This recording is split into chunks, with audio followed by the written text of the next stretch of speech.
Okay, hello everybody. It's great to be back in Montreux. I was here 2 years ago, and I'm thrilled to have Stewart join me. We're going to chat a little bit about Facebook and KitKat and the evolution of our partnership and some of the case studies that we've been working on together. But we also want to make sure we make this interactive because we know it's post-lunch. So please think of some questions, and we'll be coming to you in about 20 minutes for those questions, which we'd be happy to take. So Stewart, first of all, welcome, and thank you for doing this. Nestle's been a very significant partner of ours and is now over 110 million fans globally. Tell me a little bit about you as a person. Are you on Facebook? Yes, and have been for 7 years now. I think it's very interesting when I see those charts of Facebook and usually going through the billion. I was there in the first 10 million, which I don't know if that makes me an early adopter, but it was kind of very much down at the bottom end of the curve that barely registers. So this dates back to 2006 when I was in India and was introduced to it. We talk a lot about word of mouth and so on. It was a friend, best friend of my wife, who has cousins in the States. She connected up with them. She's in Switzerland. She connected up with us in India. And you understand how Facebook starts to connect people across the world. So 7 years and counting. And has your experience as a user influenced what you've done from a marketing perspective? Oh yes, definitely. I think from the early point, and certainly as the journey, the evolution as Facebook has evolved, it was very clear the opportunities to engage with consumers. From an early stage, and I returned to. I was in India in 2006. I returned to Switzerland in 2009 to take up my current role, and it was the combination of two things. One, my brand, KitKat, is. I'm sure many people know the KitKat brand is about breaks, and we talk about have a break, have a KitKat, and the fundamental fact is people are taking breaks online. So from a brand standpoint, it was critical that we were present. At the same time, consumers and people are spending time there. They're spending time there as friends in the first instance, but they're a place where people are. And they're also looking to be entertained, whether it be by what their friends are up to or what brands can also provide. And I think Maeve had a really nice example this morning with the Coke example there this morning of the activity that they did in Antwerp. So I think that sense of being able to engage and entertain with consumers, Facebook's a great place for it to happen. So when you think about the art and science of the brand, as someone that leads the brand globally, you have to balance those two things. Digital has been seen as a clear driver of direct response. Talk to me a little bit about how you've thought about it from a branding perspective. I think at the start point, it's been about building an opportunity to build the equity of the brand. And I know this is about a retail section and so on, but the start point is, do you have an engagement with your consumers? And I think, as a place where consumers can engage, can enjoy the brand, and find I'm very fortunate I work in a brand that has a very lively personality, and it has a sense of humor woven into the personality of the brand. So I think that ability to provide entertainment and engaging content for consumers was really a key trigger point that allowed us to amplify what we do in our mainstream sort of commercial television spaces, for example, press or radio. So I think it's been very much around how we look to evolve in the first place, the equity building of the brand. That was the start point. So in 2012, you made a pretty significant shift. You made Facebook sort of not a side hobby. It was very core and central to your marketing campaign, and you actually went out and did a global pitch for the business to actually think about it in a different way. Can you talk about how that transition occurred and how you went from thinking Facebook was initially about a page and fans to actually being a core part of your media strategy? I think there's probably two steps to it, Carolyn. I think it actually probably started in 2009, even before we really launched big in 2010, when we'd identified that when we wanted to be very active in the digital space, we made an active choice to make Facebook our pillar, our core pillar. There's a big ecosystem. Everybody talks about the ecosystem. We made a very strategic choice to focus on doing one thing and do one thing really well. And we wanted it to be Facebook. So we unashamedly dedicated ourselves over the first couple of years to what we were doing in the digital space, very much through Facebook, which has delivered us a lot of very, very positive benefits, both in an understanding of how the digital space works, but in terms of building a capability within the organization, which we didn't have any experience in, nobody had. Going predating that. Then I think in 2012, it was really then about saying, how do you look to accelerate and how do you look to amplify what you're doing as you build up the capability? Because when you're running a global brand, as I do, It's not only about what you do globally, but what's happening in the markets locally. And the ability to knit those two things together is really critical. And I think that's where we look to sort of accelerate as we come into 2012. So there's lots of brand managers that see the consumer behavior changing. We just went through how it's changing from a retail perspective. But sometimes it takes courage to actually say we're going to do things differently. We're going to make a bet. We're going to move faster than we have in the past. How do you do that in a company the size of Nestle, which is very decentralized? How have you done that? It's very decentralized, it's very true. And we've also, like most big multinationals, we have playbooks and rules and a lot of how-to sort of templates that get given to you. The challenge that the whole digital space, and in particular the whole social media environment has thrown us, is there have been no playbooks. And we've been learning as we've been going. And which has been, on the one sense, tremendously stimulating on a purely personal level, because from when you come into any big organization, and I'm sure most of us understand this, somebody is giving you something that tells you how to do it, and here there hasn't been, and we've been learning as we've been going, and I think that's been one of the most stimulating things that's been happening. I think at the same time we've been learning together with the markets. We had an active position, which is we want to run a global page, but for those markets that want to run an active local page, we encouraged them to do it, and we said it was kind of a sense of let's hold hands, jump into the pool and start swimming together. And the sharing of the learning has been one of the critical things that's allowed us to accelerate and develop the strong position we have today. So arguably that's a different quality of leadership that's needed, and a different approach to being really comfortable in a changing environment. How have you found the ability to actually recruit and nurture your teams around the world so that they feel really comfortable in doing things differently? That's been a challenge. I think, or it's been a challenge with some. I think some people jump at it naturally. It's like anything. You've always got the early adopters who really want to get in and try. You've got some who are not sure and wanting somebody to show them a way, and you've got the skeptics who will always be there. I think the fact that we decided we wanted to actively take a lead in doing this helped people say, well, look, if we have a role to play as the center of any organization, saying, well, if they're doing it, maybe this is something that I want to look at too. So it was part a leadership role and partly a sort of an encouraging type role. But in the one sense, it's probably a little bit like, kings fighting battles 700 years ago. You were in the middle of the fight. It's not like today when, generals sit at the back and direct. We were in the middle of it and taking the hits and the blows as well as taking the good things that were happening. So I think that learning curve has been instrumental, but it's also been instrumental in allowing us to engage with people who were not sure, because you got the questions, look, hang on a second, I've got a limited budget, how much should I put here? And sometimes it was difficult, in the early days to say, well, look, where's the exact value of this? But sometimes you have to say to people, doesn't it feel right? And it's that gut feel element that says, well, if you've got a couple of million people engaging with you of their own free will, isn't that telling you something? And okay, I can't show you a pounds and pence return on this investment that you're going to want to make, but you probably want to do it. And I think it's been that curve that we've been going through. And gradually, the story takes its own curve. And from a brand perspective, we had a record year last year, of which I'm sure this has been part. Do you think we've proven to you that we work? I think we've got some numbers behind it now.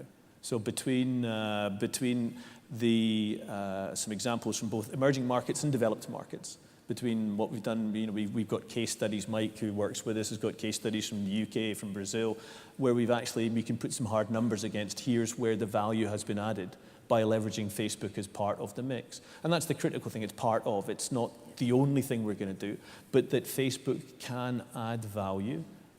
For me, that's quite clear. The only thing that we have to learn now is what's the right granularity of engagement to have at the right time for the right activity in the right country. And that's a country-by-country experience that markets will also learn. But for me, it's already proven. So last October, you took advantage of a major moment in culture with Felix Baumgartner. Yeah. And on October 13th, you sent a KitKat to space. Tell us a little bit about how the idea came to you from JWT and how quickly you had to turn it around. So for those who don't know, JWT is our advertising agency, part of the WPP group, and a lot of people were still very conscious of what Red Bull were doing with Felix, I guess, back in that week. The interesting part of the story, and for me as a brand owner, was, because my brand's about brakes. So we are watching with interest, basically what's happening with Felix. But he was originally due to jump on the Tuesday.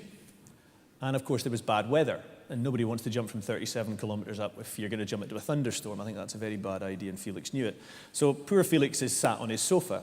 Wednesday rolls by, rolls into Thursday, and the advertising agency sent us this image of a Felix-type character sitting in his spacesuit watching the television with a little strapline saying, Felix, it might be a while, have a break.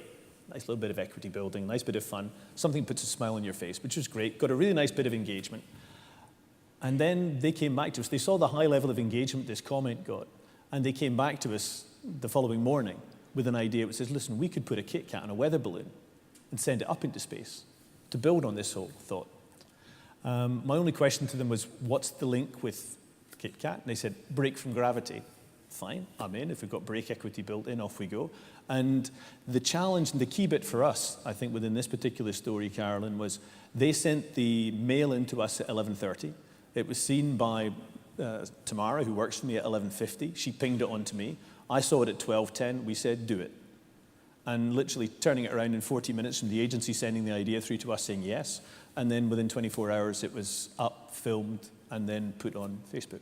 So the challenge that sets out for brand owners is the ability to respond very quickly to the agency in terms of being able to convert an idea. Got huge engagement, huge pickup. We got some fantastic earned media as a consequence of what we did. But the ability, this is where Facebook provides a platform that never existed prior to the world of social media coming along. We couldn't have done that 10 years ago. We couldn't have done it 5 years ago. But we can do it today. And the ability to connect up your brand in almost real time with a real event in a way that's going to provide consumers with a smile, it was perfect and huge success for us. Now, you call it at Nestle moment marketing. Some of the agencies are now building real-time optimization capabilities so that the notion of planning months or even 18 months ahead and doing a nice neat media plan, setting all that money aside and saying, okay, we're ready to go. Very different process from getting an email at 11:30, making a decision at 12:10, and really seizing the moment in the social space. Where are you on that journey to actually be that nimble where you can move that quickly? It's an active part of what we're having to do now, Carolyn, is to put money aside in a pot which is there for moment marketing, as we call it. We're not ambush marketing as some brands do. We're about enhancing the moment that's happening. And that's a little bit difficult for the finance guys to get their heads around, because they like to know that this money will go with this promotion that will return this much, and that's the plan for the year. So getting them to actually buy into the fact that, no, we need to put money aside so that we can respond to this occasion. If Felix had jumped on the Tuesday, there was no story for us. He was delayed and we were there and we were able to react and do something with it. And the ability to be tuned into the horizon, picking up what's going on, what the potential opportunities may be, but then sometimes you never know when something's going to pop out. But that shift is a tough one, because we do live in a world where everybody likes to know that, and rightly so, that every pound, dollar, and euro will be well invested. And sometimes that's a tough one to try and manage, and it's an ongoing battle. So you have JWT, you have Mindshare as your global media agency. Talk to me a little bit about how you've gotten the agencies and your team to be totally in sync with the new direction that you want to take, which is much more about moment marketing and being more opportunistic and nimble. How have you worked closely with the agency partners to get there? I think it's not just the agency partners. This is the interesting bit. Maybe if I could just build on the thought, though, because we also have yourselves as a partner. We have Google as a partner. We have Buddy Media, Salesforce, as a partner in terms of helping us connect all the things up. And from a strategic, there's two levels to it. There's a strategic standpoint. We had a meeting last November where we were sort of strategically saying, this is where we want to go to. We need to be able to do these things more frequently. Therefore, we have to budget for it. We have to plan for it. And then when it comes to the execution, again, it's a learning curve we're going through, because that responsiveness that you need your agency account team and your agency creative team to be scanning the horizon, looking for the opportunities and saying, let's go with that one. And then that happens not only at a global level, but you need to be encouraging markets at a local level to do it. So the Felix example was something we did at the global level, but that was great because it was a global story. There may be something that's happening in Australia that may be great for them, or in Brazil, or in Russia, or in wherever, and that the local teams can also have that degree of responsiveness. But again, this comes down to us taking a lead and being able to show that what can happen and the response that you can get when you do it, and the incremental value is huge. You just got to be ready and tuned in, and it demands an awareness of what's going on, basically. So one of the things that I hear when I speak to you and your colleagues at Nestle and frankly many of the other FMCGs is about the next billion consumers. So we're very focused on what we had in the growth in the developed markets, but really the future, and even for Facebook's perspective, our next billion is likely going to be from the emerging markets. Do you have very different strategies for the developed markets and emerging, and how do you think about that? I think that's a good question. I think I'm very close to the emerging markets because I worked in India before I came back to the centre. I've worked in the UK, I've done developed, I've done a global channel job. I've been fortunate in my career to see different angles on what goes on. I think the part of it is picking up from the emerging markets is the people in those markets, because I think one of the key things on our side in those markets being tuned into those needs. I think one of the things that we've done on our brand, and I just talk purely from my experience, is move from having a more globally led strategy to having a more locally led executions. And that responsiveness in what we can do, which is creating flexibility, creating engagement for the marketing teams locally. So they're not just saying, okay, what are the guys in Vevey by the lake thinking about doing? It's what can I do? And there's a shift that's going on because your consumer in Bangalore may be somewhat different, who might be a 21-year-old tech student, is going to be very different from a 35-year-old married, guy in Toronto, for example, married, 2 kids, mortgage. So that awareness of the consumer, but I think the things that we see quite clearly are those markets that are best tuned into that consumer are the ones that are able to respond and reflect the brand equities and the brand essence in a way which that consumer can respond to. So I think it's a combination of us continuing to lead as well as the markets really being extremely responsive to the local, and the synergy between the two is what makes 2 and 2 equal 6 or 16 or 66. So we've been talking, I've been on many stages where we've said it's the year of mobile for at least 10 years. And now sitting at Facebook, we clearly see the shift to mobile. We now call ourselves a mobile company. We don't even refer to ourselves as a desktop company anymore. Clearly, most of the people in the emerging markets are only ever going to see the internet through the eyes of a feature phone or smartphone. How are you now thinking about it, Nestle, and with your team, building the capabilities? Because mobile arguably will be as important as the TV from a mass medium perspective in those markets. How are you thinking about that? It's not just thinking about it, it's about how do we action it, because it's a live reality. And I think the first thing, even at a very simple level, if I take it down to a simple level, traditionally media campaigns, when you're dealing with the agency, they're thinking about the big TV and what does the outdoor look like and everything that's glamorous and sexy. Whereas one of the things we're asking them to do when they're coming up with our Facebook calendar and what are the posts we're going to make is when they send it through in small. So we can look at it in the size of what it's going to appear on somebody's phone. And visually, does it work? At a simplest level like that, does it actually work when it comes down to small? Because you can have something on a fantastic screen like that and everyone goes, ooh, wow. But does it actually have the impact when it's on that kind of screen? So the first thing is making sure that when your agency is working ideas up, that they're actually delivering it in a format that the consumer will see it in. So you don't lose anything in translation. Because if you work in that to start with, it's a lot easier to take it up the way than it is necessarily to bring it down. So it actually becomes a lead sort of medium for us in terms of how does some of our work come to life. That's fascinating. No one's allowed to go into Mark's office now with, not that he has an office, he has a conference room. No one's allowed to walk in with any demo of anything on Facebook unless it's actually on the mobile device.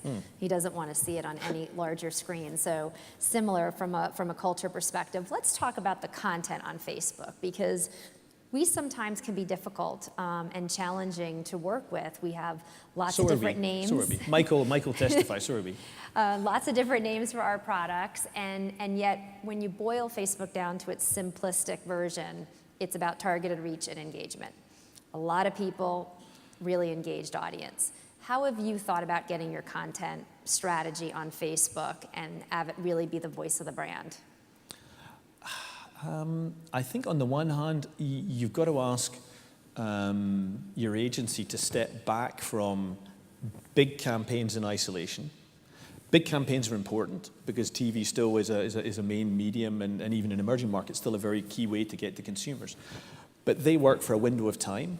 But the thing that the social media platforms like Facebook give you is that ability to be there day in, day out.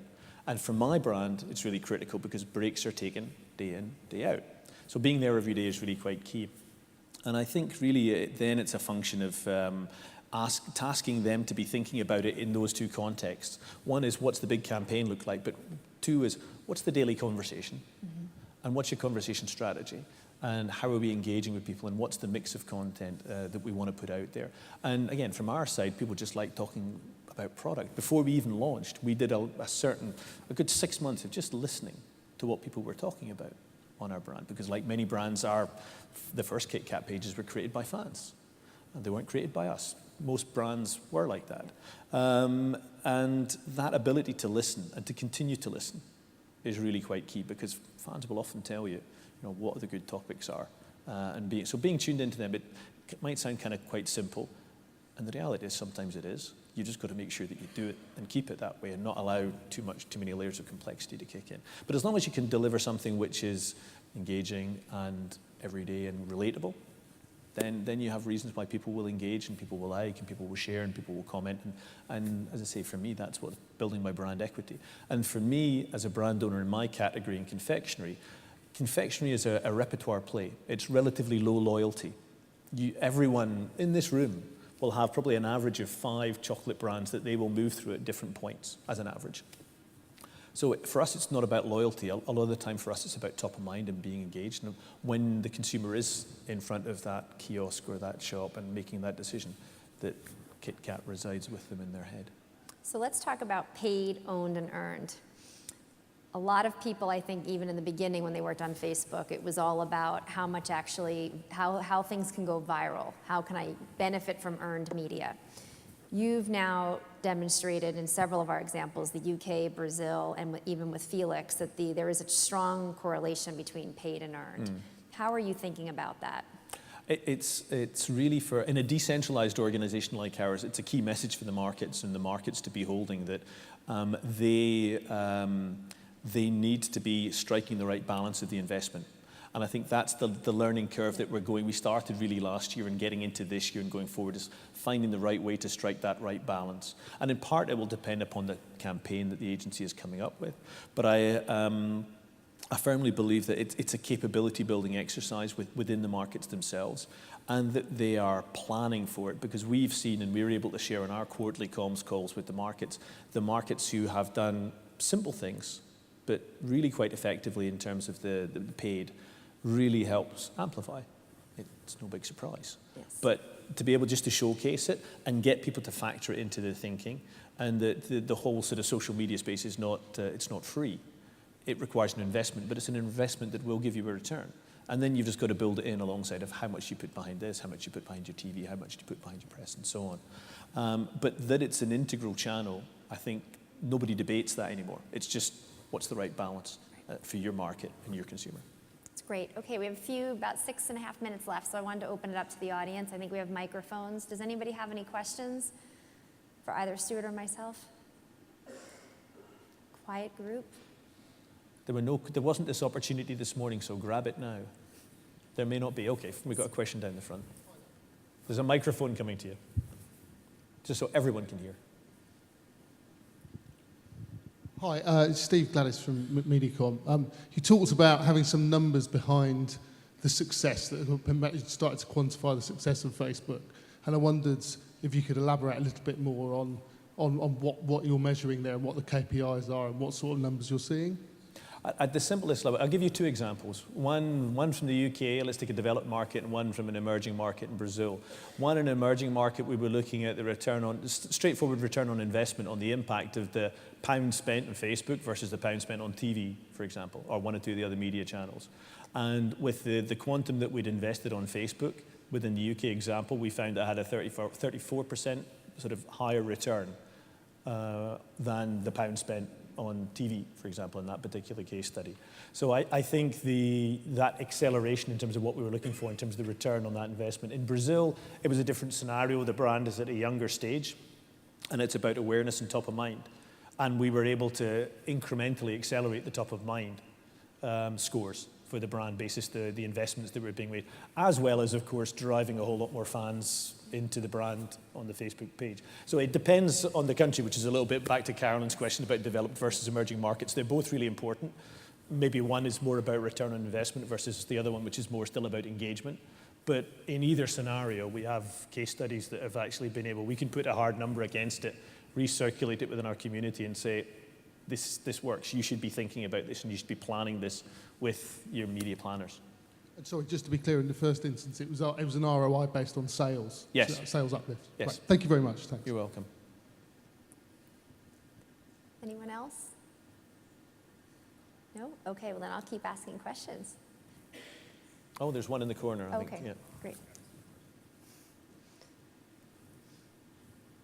Thank you. Actually, back in 2009 or 2010, like the worst case scenario happened to you guys with the Greenpeace versus KitKat row. Thanks for reminding me about that. Yeah. Of course, of course. What did you learn from that? So the stories that Greenpeace kind of orchestrated an attack on the Facebook page of KitKat, and you were one of the first major brands to be kind of attacked, and the initial reaction was not very good. Then what did you learn, and what has changed since in your approach of social media? What have you learned from this experience? Okay, thank you. For those who weren't aware, yeah, we were Nestle corporately was attacked by Greenpeace on a palm oil issue, and their point of leverage was the KitKat brand. They specifically focused on a brand. They didn't attack the organization at a total level. They focused on the brand. I think it threw up learnings at two levels, one on a brand level, but one particularly on a corporate level, which predates Pete Blackshaw and Pete's arrival. And I think one of the things that's happened since Pete's arrival is that at a simplest level, the awareness of how to engage at a corporate level. Because the issue was not how we were responding as a brand, it was how we were responding at a corporate and a Nestle level, which is where some of the issues arose. And I think we've made huge strides in terms of the capability at a corporate level. And you've got layers within organizations between people who are maybe slightly younger, who work on brands, who are more attuned to how the world's evolving, thanks to Facebook and all the other platforms, versus at a corporate level where the organization hadn't been touched to the same degree at that point. So I think it was a real wake-up call. I think we had to respond not only to what Greenpeace were asking us, which we have done, and we did quite quickly, to the point where Greenpeace are a very active, positive partner. We have a positive partnership with the Forest Trust in the activity that we're taking on palm oil. So we were able to address their concerns. But it's driven us to be more proactive, I think, in that sense, at the same time as actually building a capability within the organization. Because if you wanted a case study on how to go hurt an organization, I think Greenpeace did it extremely well. But what it's given us, what we've been able to do, as Nestle always does, is then take up the challenge and respond. And I think we deal with it very differently today to how we dealt with it back in 2010, March 2010. I remember it well. But I think it's about, all of us are learning. So whether it's at a corporate level, whether it's as brand owners, whether it's as retailers, whether it's as, consumers, we've all started to learn how to leverage this particular platform. Stewart, in our last couple of minutes, feedback on what we could be doing better as a partner. Ooh. Always risky to do in front of several of your 100 closest friends, but well, I think but the first point I probably would come up on then is you are a partner. So I think that's the first word, is partner. I mean, you're an integral part of what we do. So I think everything stems from there. You are not somebody who doesn't sit around the table when we're sitting having planning about what are we doing in digital and comms. I go back to this planning meeting that we had last November when Mike was there alongside of Google, alongside of Salesforce with Buddy Media and so on. You're a key part of what we have to do. I think things we could do more. So then it's a question is what could we do more? I think more of the engagement, more of the time, which is resource on your side, resource on ours, which are precious on both sides. But I think the acceleration of the learning between both of us would probably be something that would stand both of us in greater stead, but that we are partners is quite clear. And we value that from our side. No, thank you. And I will just close to wrap it up and say I get to work with people all around the world that really have different approaches to how they're thinking about this new space. And Stewart, it's a privilege to work with you and your team because of how forward-thinking and innovative you are. And I think precisely when you talk about the credit of Pete coming on board a few years ago, and with Nigel and Patrice, the amount of energy in the last few years has been totally exciting to see a company that's been around a heck of a lot longer than Facebook not only embrace Facebook, but as you said, all of the other marketing partners in the ecosystem. So really pleasure to work with you, and thank you for joining us on stage. Thanks, Carolyn. Thank you, everybody. Thank you.